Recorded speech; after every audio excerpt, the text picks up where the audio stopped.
ஒரு சரித்திரம் இருக்கிறது. அது உலகத்திலேயே உண்டான ஒரு சரித்திரம். மாற்றம் என்பது மட்டும் மாறாதது. அது எல்லா துறையிலையும் உண்டு. சமூகத்திலும் சரி, அரசியலிலும் சரி, திரையுலகத்திலும் சரி. எனக்கு தெரிஞ்ச ஒரு காலத்துல திரையுலகத்துல பார்த்துக்கிட்டீங்கன்னா எம்.கே. தியாகராஜ பாகவதர், பி. சின்னப்பா அப்படின்லாம் கேள்விப்பட்டிருக்கோம். அவங்க படங்கள்ல நம்ம பார்த்ததில்லை. அது அவர்கள் ஆண்ட ஒரு திரையுலகம். அதற்கு பிறகு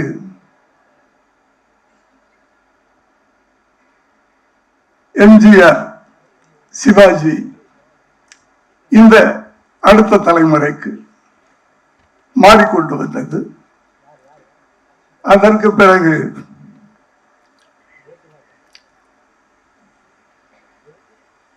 ரஜினி, கமல், அதற்கு பிறகு இன்றைய சூப்பர் ஸ்டார்கள், இப்படி இந்த மாற்றங்களை யாராலும் மாற்ற முடியாது. அது காலத்தின் கட்டாயம். ஆகவே இந்த மாற்றத்துக்குரிய இளைஞர்கள் வெற்றி பெற வேண்டும். ஏனென்றால் இந்த இளைஞர்களும் சரி, தமிழ்நாட்டில் இருக்கின்ற மக்களும் சரி, ஒரு மாற்றத்தை விரும்பிக் கொண்டிருக்கிறார்கள். அந்த மாற்றம் இந்த திரைப்படத்திலும் நிகழ வேண்டும் என்று வாழ்த்தி விடைபெறுகிறேன். நன்றி, வணக்கம். தேசிய முற்போக்கு திராவிட கழகத்தின் தலைவரும் என்னுடைய இனிய நண்பருமான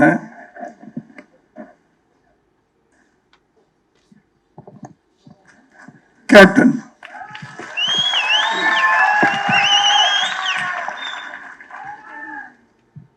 இன்று வரை உங்கள் நெஞ்சில் மட்டுமல்ல என் நெஞ்சிலும் நீங்காமல் வாழ்ந்து கொண்டிருக்கிறார். அவருக்கு முதலில் என்னுடைய வணக்கத்தை தெரிவித்துக் கொள்கிறேன். அடுத்ததாக அவருடைய துணைவியாரும் இன்று உங்கள் தலைவியாகவும் இருக்கின்ற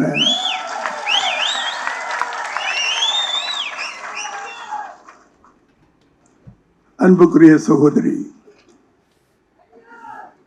பிரேமலதா ஜெயகாந்த் அவர்களுக்கும்,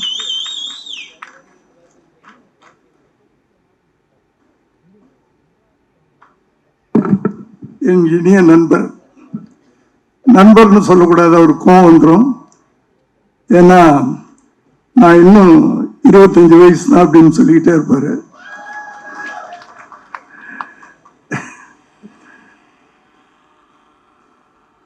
சரத் சார் அவர்களுக்கும்,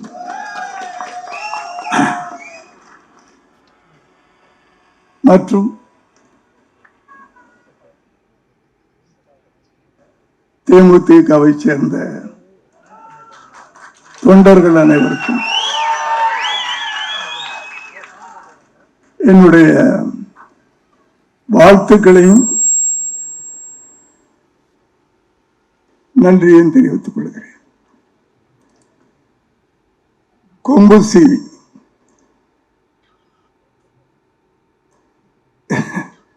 பொன்ராம் அவர்கள் இயக்கியிருக்கிறார். கேப்டனின் வாரிசு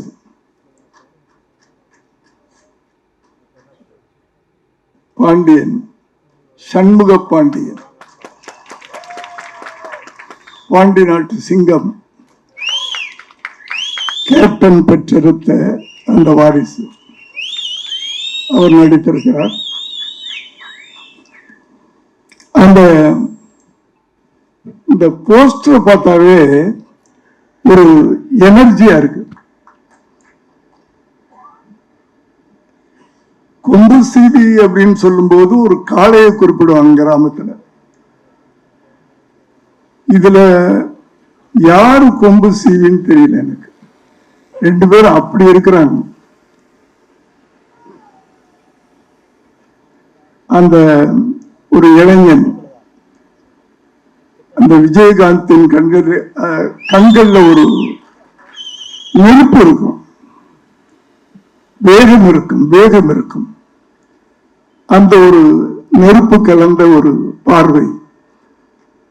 சண்முக பாண்டியன், ஏய் உனக்கு நான் சளைச்சவே இல்லடா அப்படின்னு இந்த பக்கம். என்ன அழகான கெட்டப் சார் அது.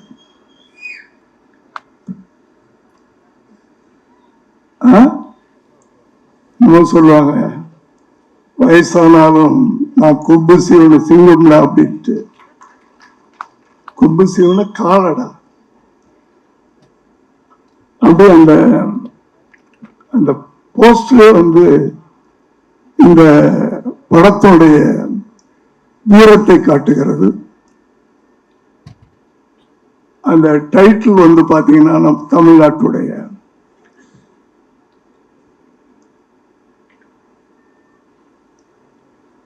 பொன்ராம். அவர்கிட்ட எனக்கு ரொம்ப பிடிச்சது அவரிடம் இருக்கின்ற அந்த நகைச்சுவை உணர்வு. அதன் ட்ரைலரை பார்க்கும்போது நகைச்சுவையை விட இந்த படத்துல வேகம் அதிகமாக இருக்கும்னு நினைக்கிறேன் நான். ஒரு ஆக்ஷன். ஏன்னா இன்னைக்கு ஜெனரேஷன் இன்றைய தலைமுறை அதைத்தான் ரசிக்கிறார்கள் என்று தெரிந்து கொண்டு ஒரு வேகமான ஒரு திரைப்படத்தை கொடுத்திருக்கிறார். அவருடைய ஒவ்வொரு படமும் வெற்றியடைய வேண்டும் என்று நான் அவரை வாழ்த்துவேன். ஏனென்றால் என் பிள்ளைகளில் ஒரு பிள்ளை. அதை போல இந்த படமும். ஏன்னா இளைஞர்கள், அவர் ஒரு இளைஞர், ஹீரோ ஒரு இளைஞர், அவரோடு போட்டி போட்டு நடித்துக் கொண்டிருக்கின்ற சரத் சார் ஒரு இளைஞர். தன் கையை தூக்கிட்டார். என்ன இந்த படத்திற்கு இசையமைத்திருக்கின்ற இசைஞானியின் வாரிசு, அவர் ஒரு இளைஞர். இப்படி இளைஞர்கள் புதிதாக இல்லை, புதிய வேகத்தோடு வந்திருக்கிறார்கள். ஒரு சரித்திரம் இருக்கிறது. அது உலகத்திலேயே உண்டான ஒரு சரித்திரம். மாற்றம் என்பது மட்டும் மாறாதது. அது எல்லா துறையிலையும் உண்டு. சமூகத்திலும் சரி, அரசியலிலும் சரி, திரையுலகத்திலும் சரி. எனக்கு தெரிஞ்ச ஒரு காலத்துல திரையுலகத்துல பார்த்துக்கிட்டீங்கன்னா எம்.கே. தியாகராஜ பாகவதர், பி. சின்னப்பா அப்படின்லாம் கேள்விப்பட்டிருக்கோம். அவங்க படங்கள்ல நம்ம பார்த்ததில்லை.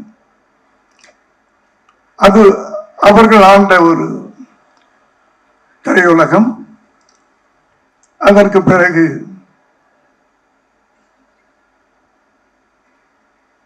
எம்ஜிஆர், சிவாஜி, இந்த அடுத்த தலைமுறைக்கு மாறிக்கொண்டு வந்தது. அதற்கு பிறகு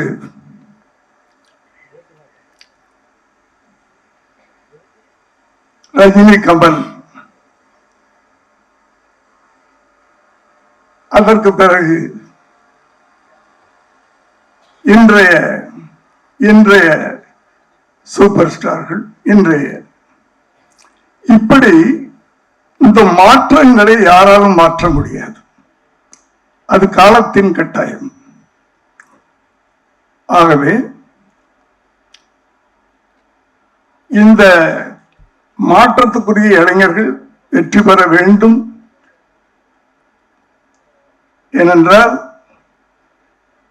இந்த இளைஞர்களும் சரி, தமிழ்நாட்டில் இருக்கின்ற மக்களும் சரி, ஒரு மாற்றத்தை விரும்பிக் கொண்டிருக்கிறார்கள். அந்த மாற்றம் இந்த திரைப்படத்திலும் நிகழ வேண்டும் என்று வாழ்த்தி விடைபெறுகிறேன். நன்றி, வணக்கம்.